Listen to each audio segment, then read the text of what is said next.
अब इस जुबली वर्ष में महत्वपूर्ण है कि हम अपने आप को याद दिलाना शुरू करें वो सारी बातें जो परमेश्वर ने हमें प्रकट की हैं। इसीलिए महत्वपूर्ण है कि हम सुनते रहें, सुनते रहें, सुनते रहें। आमीन। गलातियों अध्याय 3 को देखिए। इसीलिए परमेश्वर कहता है यहां, जो परमेश्वर है तुम्हें आत्मदान करता है और तुम में सामर्थ के काम करता है। क्या यह व्यवस्था के कामों से या सुसमाचार पर विश्वास से ऐसा करता है? अब हम यहां देखते हैं कि परमेश्वर ही दान देने वाला परमेश्वर है, और ग्रीक में यह वर्तमान काल है, यह वर्तमान सतत काल है। परमेश्वर आपको हर समय आत्मा दान कर रहा है। केवल इतना ही नहीं, लिखा है कि परमेश्वर निरंतर सामर्थ्य में काम करता है, और फिर वहां कार्य करना ग्रीक में वर्तमान सतत काल है। परमेश्वर निरंतर आपके बीच में सामर्थ्य के काम कर रहा है, और यहां में शब्द भी ग्रीक भाषा का शब्द येन है, EN, जो तुम में हो। परमेश्वर सदा भी मेरे उपदेश को देते हुए आपको विश्वास करना होगा कि परमेश्वर आप में सामर्थ्य के काम कर रहा है। परमेश्वर आप में सामर्थ्य के काम कर रहा है। परमेश्वर आपके लिए सामर्थ्य के काम कर रहा है। आमीन। अभी जैसे ही वचन आगे बढ़ता है, परमेश्वर आपके शरीर में सामर्थ्य के काम कर रहा है। परमेश्वर आपके मन में सामर्थ्य के काम कर रहा है। परमेश्वर सामर्थ्य के काम कर रहा है आपके शरीरों में चंगाई और बहाली के, नवीनीकरण, शक्ति और यौवन के, आपके मनों में, आपके परिवारों में। आमीन। आपके रिश्तों में, आपके विवाह में, आपके करियर में, आपकी सेवकाई में, आप जो कुछ भी कर रहे हैं, परमेश्वर लगातार सामर्थ्य के काम कर रहा है। वास्तव में वो चेतना आपको प्रभावी रूप से और व्यवहारिक रूप से अनुग्रह के स्थान पर रखती है। ओके, अब यहां पौलुस द्वारा सवाल पूछा गया है। पवित्र आत्मा के द्वारा वो पूछता है, जब परमेश्वर आप में सामर्थ्य के काम करता है, तो क्या परमेश्वर ऐसा इसलिए करता है क्योंकि आपने आज्ञाओं का पालन किया, क्योंकि आप व्यवस्था का पालन करते हैं, या इसलिए क्योंकि आप सुनकर उस पर विश्वास करते हैं? क्या परमेश्वर आपके जीवन में सामर्थ्य के काम इसलिए करता है क्योंकि आपने सभी नियमों का पालन किया, या इसलिए क्योंकि आप सुनकर उस पर विश्वास करते हैं? उत्तर स्पष्ट है, आपने जो सुना उस पर विश्वास किया। लेकिन आप सुनिश्चित करें कि आप सुसमाचार सुन रहे हैं। सुनिश्चित करें कि आप सुसमाचार सुन रहे हैं। क्या मुझे एक अच्छी आमीन मिलेगी? तो यहां यह संदर्भ बहुत महत्वपूर्ण है, यह विश्वास की बातें सुनना जो हमारे जीवन में सामर्थ्य के काम करता है। आमीन। प्रभु की स्तुति हो। अब हम सभी को यह याद दिलाना चाहता हूं कि हम किस स्थिति में हैं। क्या हम अनुग्रह की स्थिति में हैं? क्या हम मसीहियत की स्थिति में हैं, या यहूदियों की स्थिति में हैं, पुराने नियम की स्थिति में, व्यवस्था की स्थिति में? देखिए, बहुत से लोग समझते हैं, जैसे ही वे आपको यह कहते हुए सुनते हैं कि हम व्यवस्था से मुक्त हो गए हैं, उन्हें लगता है आप लोगों को पाप करने का लाइसेंस दे रहे हैं। मैं ये कहने का साहस करता हूं कि मसीह का आधा से अधिक शरीर, मसीह का वर्तमान शरीर, वास्तव में ये नहीं समझता कि व्यवस्था से मुक्त होने का क्या मतलब है। वे व्यवस्था के कार्य को भी नहीं समझते हैं। व्यवस्था कभी भी मनुष्य को धर्मी ठहराने के लिए, ऑलराइट, मनुष्य को पवित्र बनाने के लिए परमेश्वर द्वारा नहीं दी गई थी। वास्तव में इसके विपरीत बाइबल कहती है कि व्यवस्था बीच में आ गई और अपराध बहुत हो। यह कहती है कि पाप का बल क्या आप तैयार है? 1 कुरिन्थियों 15:56, पाप का बल व्यवस्था है। वाओ! यदि पाप का बल व्यवस्था है, तो पवित्रता का स्रोत अनुग्रह है। और फिर भी जब लोग अनुग्रह सुनते हैं, ऑलराइट, तो शैतान ने लोगों को इतना धोखा दिया है और मसीह के शरीर में इतनी त्रुटियां ला दी है कि जब लोग अनुग्रह सुनते हैं तो उन्हें लगता है कि यह पाप करने का लाइसेंस है। जब वे व्यवस्था को सुनते हैं तो वह कहते हैं कि हां, हमें इसकी जरूरत है। जबकि मैं आपको बताता हूं कि बहुत से लोग मानते हैं, वे पूरे दिल से सहमत होंगे कि हम व्यवस्था के द्वारा धर्मी नहीं है, लेकिन जहां जहां वे भिन्न हैं वो ये हैं कि जब हम व्यवस्था के द्वारा नहीं बल्कि मसीह के लहू द्वारा धर्मी ठहराए जाते हैं, जब हम विश्वास के द्वारा धर्मी ठहराए जाते हैं, तो हमें व्यवस्था को जीवन के नियम के रूप में रखने की आवश्यकता है। हमें पवित्रता के लिए व्यवस्था का पालन करना जरूरी है। तब वे कहते हैं, क्या ये सच है? मेरी बाइबल कहती है कि जैसे तुमने मसीह को ग्रहण कर लिया है, आप मसीह को कैसे ग्रहण करते हैं? विश्वास के द्वारा, अनुग्रह से। इसीलिए उसी में चलो। आपको पता है, विश्वास के द्वारा अनुग्रह से मसीह को ग्रहण नहीं करते हैं और फिर आप कामों को जारी रखते हैं। जैसे तुमने मसीह को प्रभु ग्रहण कर लिया है, वैसे ही उसी में चलते रहो। क्या आप ये देख सकते हो? अब विश्वास के द्वारा अनुग्रह से शुरू करते हैं, आप विश्वास के द्वारा अनुग्रह से आगे बढ़ते हैं, और इसका परिणाम अच्छे काम है, मृत काम नहीं बल्कि अच्छे काम। आमीन। क्या मुझे एक अच्छी आमीन मिलेगी?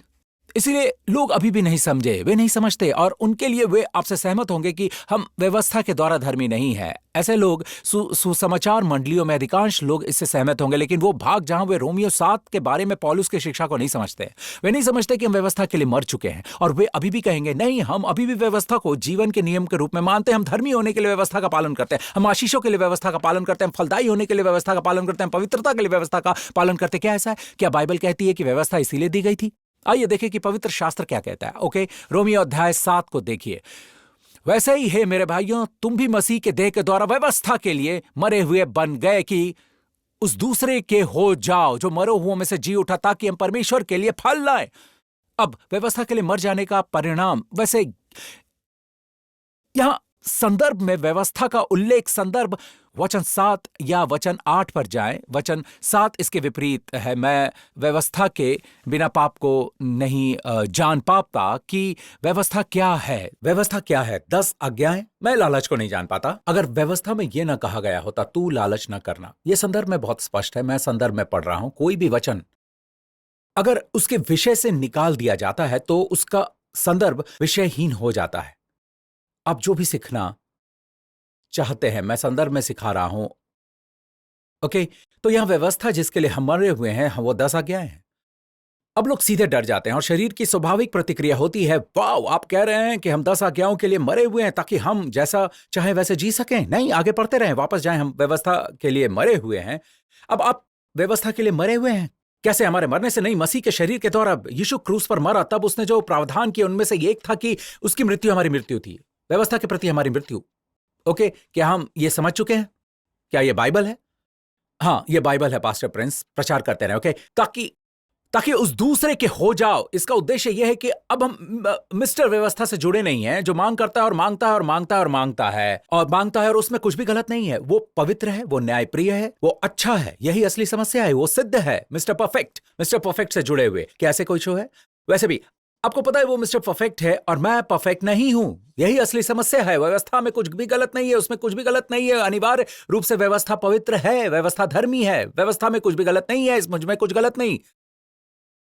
आपको पता है वो कहते हैं कि समुद्र के तट एक निश्चित भाग में जब आप वो नो फिशिंग का बोर्ड लगाते, बहुत सारे बच्चे, युवा और ऐसे ही वहां लोग जाते हैं और वे मछली पकड़ने जाते हैं। वास्तव में जब आप उस बोर्ड को हटाते तो वहां मछली नहीं पकड़ते, तो बस साथ चलते हैं। वे मछली को पकड़ने का ध्यान भी नहीं देते। तो जाहिर है कि उस बोर्ड ने उनमें कुछ जगाया। उस बोर्ड में कुछ भी गलत नहीं है, नो फिशिंग, उन शब्दों में कुछ गलत नहीं है, मछली पकड़ना मना है, इसमें कुछ भी गलत नहीं है।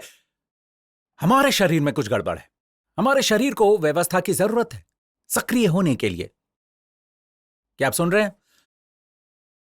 और यह कहता है कि यदि आप व्यवस्था के लिए मर चुके हैं और आप यीशु से जुड़े हैं, अब यदि आप व्यवस्था के लिए मर चुके हैं ताकि उस दूसरे के हो जाओ, तो निश्चित रूप से लाइसेंस होगा। लेकिन नहीं, हम यीशु से जुड़े हैं जो मृतकों में से जी उठा है, और इसका परिणाम क्या है कि हम परमेश्वर के लिए फल लाए। तो यहां सुने, हम इस बारे में बात नहीं करें कि बहुत से लोग सहमत हैं। वे कहेंगे कि ठीक है, हम धर्मी होने के लिए व्यवस्था का पालन नहीं करते, लेकिन हम अपने जीवन में फल लाने, पवित्रता के लिए व्यवस्था का पालन करते। ठीक है, यहां कहा गया है कि केवल तभी आप व्यवस्था के लिए मर जाते हैं, मसीह से जुड़े होते हैं, आप परमेश्वर के लिए फल ला सकते हैं। और कारण जितना अधिक आप व्यवस्था का पालन करने का प्रयास करेंगे, आप फल नहीं लाएंगे। पवित्रता के लिए फल लाने का एकमात्र तरीका व्यवस्था के द्वारा नहीं है। जब आप व्यवस्था के लिए मर जाते हैं तभी आप परमेश्वर के लिए फल ला सकते हैं। जब आप व्यवस्था के लिए मर चुके होते हैं, मसीह से जुड़े होते हैं, तभी आप परमेश्वर के लिए फल ला सकते हैं। लेकिन अगला वचन देखिए, क्योंकि जब हम शारीरिक थे, अब ध्यान दें, ये कहता है जब हम शारीरिक थे, हम आत्मा में हैं, शरीर में नहीं। हालांकि हमारे पास शरीर है। ओके, क्या आप अब तक मेरे साथ हैं? ऑलराइट। तो पापों की अभिलाषाएं जो व्यवस्था के द्वारा थी, मृत्यु का फल उत्पन्न करने के लिए हमारे अंगों में काम करती थी। अब हम देखते हैं कि अंतर क्या है। जब आप व्यवस्था के लिए मर जाते हैं तभी आप परमेश्वर के लिए फल लाते हैं। यहां जब आप व्यवस्था का पालन करने का प्रयास कर रहे होते हैं, ऑलराइट, व्यवस्था द्वारा पापों की अभिलाषाएं जाग उठती हैं। अब क्या मुझे यहां किसी को यह बताना होगा कि आपके पापों की अभिलाषाएं क्या हैं? जरूरत नहीं है। ऑलराइट, अगर मैं हाथ उठाने के लिए पूछूं तो आप में से कितने लोग जानते हैं कि पापों की अभिलाषाएं क्या है? आप सभी को पता है। ध्यान दें कि पापों की अभिलाषाएं कैसे उत्पन्न होती है, कैसे वो तलछट जो गिलास में जम गई है लेकिन वो अभी भी गिलास में है, वो कैसे जाग उठती है। इसमें लिखा है पापों की अभिलाषाएं जो व्यवस्था के द्वारा थीं। मैं दोहराता हूं कि व्यवस्था में कुछ भी गलत नहीं है। व्यवस्था पवित्र, धर्मी और अच्छी है। नो फिशिंग बोर्ड में कुछ भी गलत नहीं है। लेकिन हमारे शरीर को जगाने के लिए व्यवस्था की जरूरत है। व्यवस्था चांदी के चम्मच की तरह है, चम्मच में कुछ भी गलत नहीं, ये स्टेनलेस स्टील है, अच्छा स्टील, आमीन। लेकिन जब इसे तलछट में डाला जाता है तो ये उसे जगाता है। ओके, तो व्यवस्था के अधीन लोग, उन्हें एहसास नहीं होता, उन्हें लगता है कि वे व्यवस्था द्वारा पवित्र होने की कोशिश कर रहे हैं, जबकि वास्तव में वो अपने जीवन में और अधिक पाप प्रकट कर रहे हैं। क्या आप अब तक इस भाग को समझ गए? ऑलराइट, पापों की अभिलाषाएं जो व्यवस्था के द्वारा थी, मृत्यु का फल उत्पन्न करने के लिए हमारे अंगों में काम करती थी। मैं आपको यह बता दूं, मृत्यु के लिए फल लाना कोई मजाक नहीं है, यह मृत्यु है, यह मृत्यु है। क्या आप जानते हैं कि बीमारी मृत्यु की शुरुआत है। मृत्यु का मतलब आपकी सांस का रुकना और आपकी दिल की धड़कन रुक जाना नहीं है। मृत्यु तब नहीं होती। अब चिकित्सीय दृष्टि से वे कहते हैं कि यह मृत्यु, लेकिन परमेश्वर की दृष्टि में मृत्यु अधपतन है। जब परमेश्वर ने आदम से कहा कि जिस दिन तुम फल खाओगे तुम मर जाओगे, इब्रानी भाषा में मरते रहना, तुम मर जाओगे, मृत्यु शुरू हो गई है। वो बूढ़ा हो गया। बूढ़ा होना मृत्यु का ही भाग है। परमेश्वर ने कभी नहीं चाहा कि मनुष्य बूढ़ा हो। परमेश्वर ने कभी नहीं चाहा कि मनुष्य बीमार हो। परमेश्वर ने कभी नहीं चाहा कि आपके चेहरे पर एक भी पिंपल हो। इसीलिए हमारे जीवन में हर रेखा, हर झुर्री, हर बीमारी पतन का संकेत है, जो कि प्रेमी पिता की योजना का भाग नहीं है। बाइबल स्पष्ट है, यह सब जीवन के बारे में है। हम में से कई लोग व्यवस्था के लिए शास्त्र वचन को देखते हैं और स्वास्थ्य शब्द वहां है। वास्तव में बाइबल में स्वास्थ्य शब्द का प्रयोग बहुत कम किया गया है। इसका प्रयोग नीति वचन 4:22 में किया गया है। मेरे वचन उनके सारे शरीर के लिए जीवन और स्वास्थ्य है। इसका उपयोग उदाहरण के लिए आप जानते हैं कि मैं सभी चीजों से अधिक चाहता हूं 3 यूहन्ना 1:2, तू उन्नति करे और भला चंगा रहे। लेकिन चंगाई शब्द का उपयोग अधिक बार किया गया है, लेकिन सबसे अधिक उपयोग किया गया शब्द जीवन है। क्योंकि अगर बीमारी मृत्यु की शुरुआत है तो जीवन की शुरुआत स्वास्थ्य है। और अगर हम देखें तो यह केवल पवित्रता या फल लाने का सिद्धांत नहीं है। व्यवस्था और अनुग्रह के अधीन रहना जीवन और मृत्यु का मामला है। यह स्वस्थ होने, मजबूत होने का मामला है। आप अब्राहम की तरह हो सकते हैं, आप बुढ़ापे में कालेब की तरह हो सकते हैं। आप कहेंगे मुझे यह पहाड़ दे दे, और आप 85 साल के हो चुके हैं। परमेश्वर चाहता है कि आपको जीवन की बहुतायत का जीवन मिले। उन्हें गलातियों 3 का भाग दिखाए, वचन 11 और 12 को दिखाए तुलना। यह बात प्रकट है कि व्यवस्था के द्वारा परमेश्वर के यहां कोई धर्मी नहीं ठहरता, क्योंकि धर्मी जन विश्वास से जीवित रहेगा। पर व्यवस्था का विश्वास से कोई संबंध नहीं। तो धर्मी विश्वास के कारण जीवित रहेगा, पर व्यवस्था के अधीन जो उसके अनुसार चलता है, जो व्यवस्था को मानता है, जो उसकी बातें पूरी करता है, जो उनको मानेगा, वो उनके कारण जीवित रहेगा। तो आपको यहां 2 जीवन शैली मिलती है। एक वो है जो विश्वास से धर्मी है, वो जीवित रहेगा। दूसरा वो है जो सभी आज्ञाओं का पालन करता है। ध्यान रहे, सभी अवश्य जीवित रहेंगे। दूसरे शब्दों में, यदि आप सभी आज्ञाओं का पालन करते हैं तो आप जीवित रहेंगे। अनुग्रह का मार्ग है। यदि आप विश्वास करते हैं, विश्वास से धर्मी है, तो आप जीवित रहेंगे। और यहां जीवित धर्मी जीवित रहेगा शब्द जाओ है। जो व्यक्ति ऐसा करता है वो जीवित रहेगा, वो जाओ है। अब जाओ वास्तव में जोई नहीं है, ये जोई की क्रिया है, लेकिन जोई एयोनियोस है। जब एयोनियोस आता है तो शब्द अनंत, एयोनियोस शब्द अनंत को जोई के साथ रखा जाता है, तो यह अनंत जीवन बन जाता है। लेकिन यहां यह केवल अनंत जीवन के बारे में बात नहीं कर रहा है, ये ऐसा नहीं। वहां शब्द जीवित है। हां, इसमें अनंत जीवन शामिल है, लेकिन यह उससे अधिक कहीं है। और यदि मैं यहां आभारी हूं, ये केवल मृतकों में से जीवन नहीं है, जो कि उसकी मुख्य व्याख्या है, लेकिन मैं यहां W.E. वाइन, महान व्याख्याता का धन्यवाद करता हूं, जो ग्रीक शब्दों का अर्थ सिखाते हैं। और वो ये कहता है, ये भौतिक जीवन का रखरखाव भी है। जाओ भौतिक जीवन का रखरखाव है।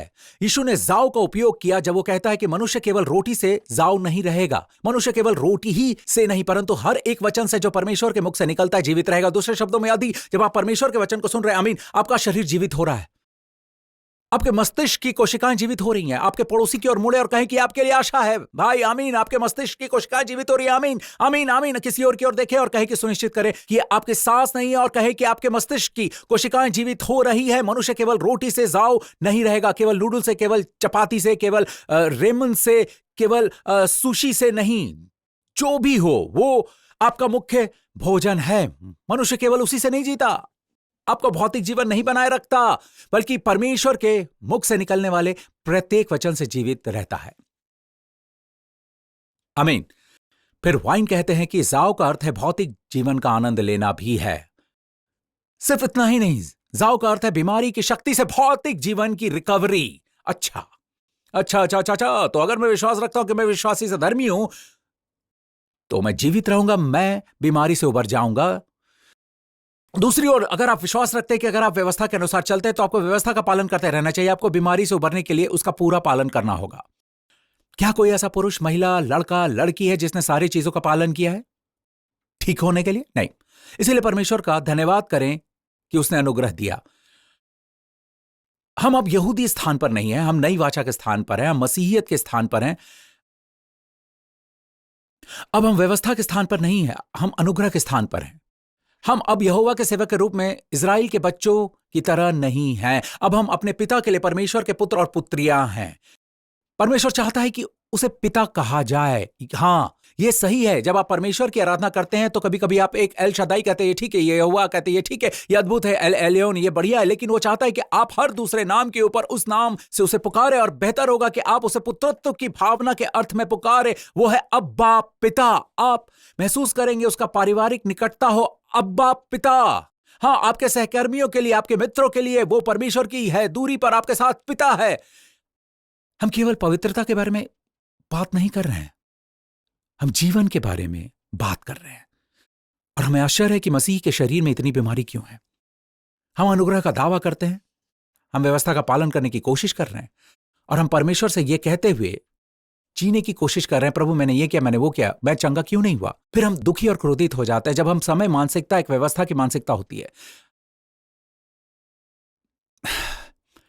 मैं आपको एक उदाहरण देता हूं। एक अच्छा उदाहरण यीशु का जीवन है। जब यीशु ने अपना दूसरा चमत्कार किया तो आप सभी उसके पहले चमत्कार को जानते हैं, है ना? राइट? उसने पानी को दाखरस में बदल दिया, वो पहला चमत्कार है। क्या आप सब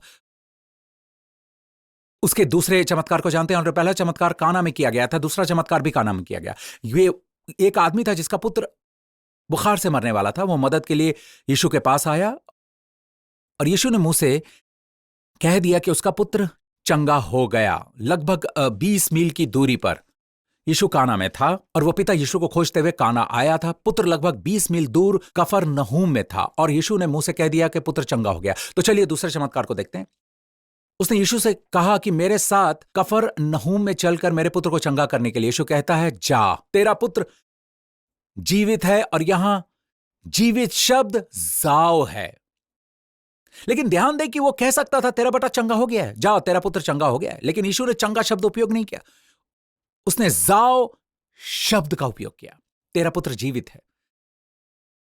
इसीलिए उस व्यक्ति ने यीशु द्वारा कहे शब्दों पर विश्वास किया और वो अपने रास्ता चला गया। उसने वचन पर विश्वास किया।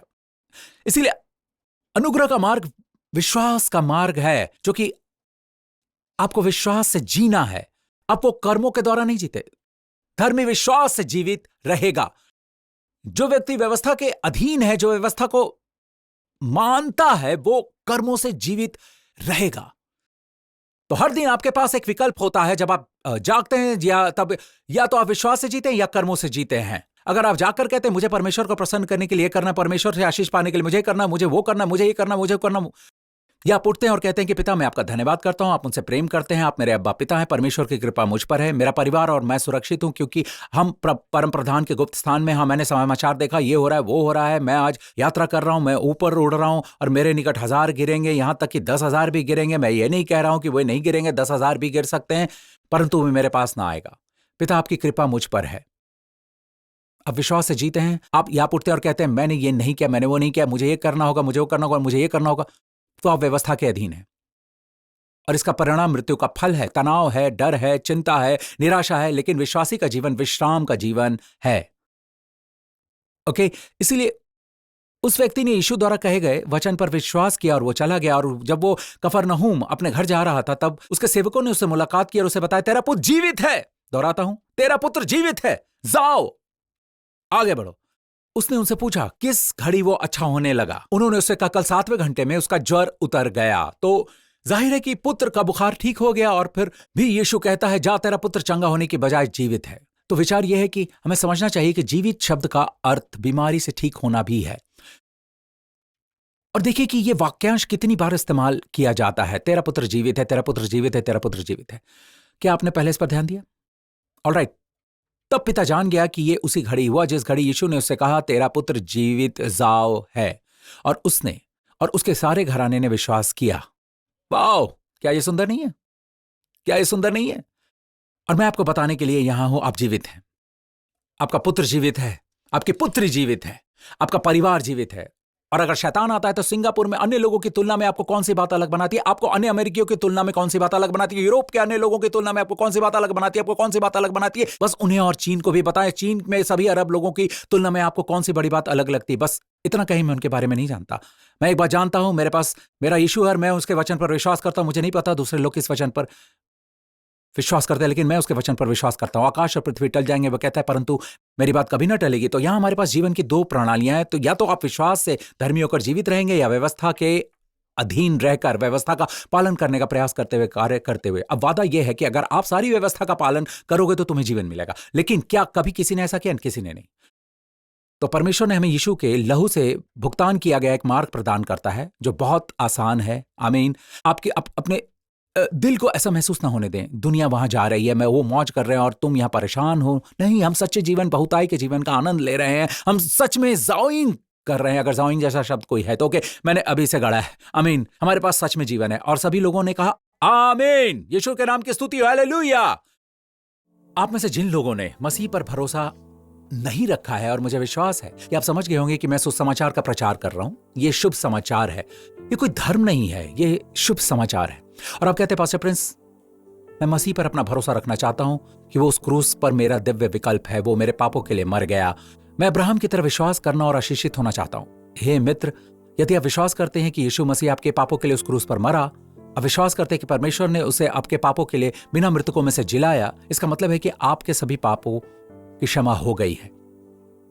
आप विश्वास रखते हैं कि आपका उद्धार हो सकता है। अभी मेरे साथ ये प्रार्थना करें, कहें, हे स्वर्गीय पिता, आपका धन्यवाद आपके पुत्र मेरे प्रभु और उद्धारकर्ता यीशु मसीह के दान के लिए, जो मेरे पापों के लिए क्रूस पर मरा, जो मुझे धर्मी ठहराने के लिए मृतकों में से जिलाया गया। आपका धन्यवाद।